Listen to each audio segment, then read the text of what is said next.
Hello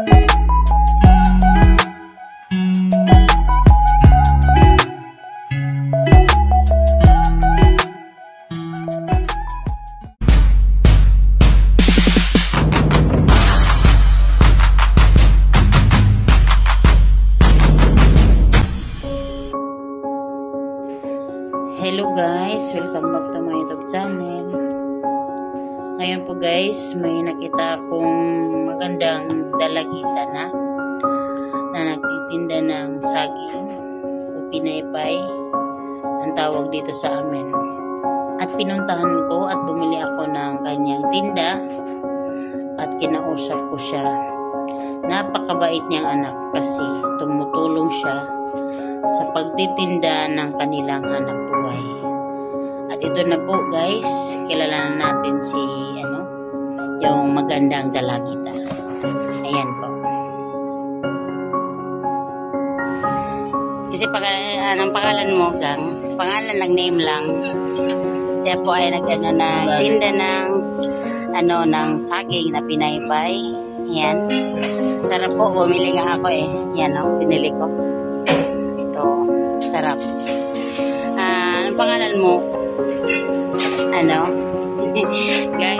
Name lang. Ang ganda kasi niya eh. Tingnan nyo guys. Ang ganda. Nagbibinta kasi siya ng saging na pinaypay. Ang sarap eh. Dilaw na dilaw. Tapos mainit pa. Yan ang binili ko. Tag 5 lang. In fairness, ang laki na niya. Tapos 5 pesos. Yan. Pangalan mo, huwag mong takpan ang mukha mo. Ganda siya, oh. In fairness, ilang taon ka na? Ang pangalan? Pangalan? Fiona. Ha? Fiona. Fiona po. Nagtatakip siya ng mukha. Ganda siya. Magkano ang isa nito? Gang 5 pesos, no? Plus 5 pesos. Tapos, ilan yung mabinta mo sa, sa isang araw? Ha? Nag-aaral ka? Nag-aaral. Anong grade? Grade 7. Nag-aaral sa Inference. Dito siya sa pawn shop. Mayroon silang lang tindahan na maliit. Grade 7. Saan ka nag-aaral ka? Wow, matiay siya nag-aaral. Yan. Kaklase mo yung anak ko. Anong grade? Grade 7. Grade 7 pa pala. Yung anak ko kasi grade 10 na eh. Yan. Pero yung paninda niya is banana. Pinaypay. Si Fiona. Fiona, natatakip siya ng mukha.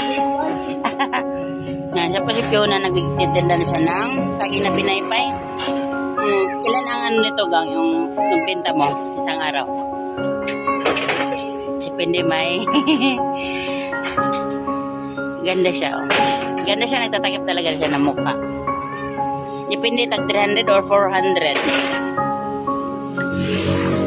400 or 500. Mga 1K na, ganun. 1K yung yung binta niya sa isang araw sa pinaypay na saging. Saka atin niya nagluluto sa to. At siya yung nagtinta. Ganda siya. Yan. Yan po yung ay, bumili. Mainit pa kasi eh.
Ako po ay tapos na kong kumain ng ng saging niya.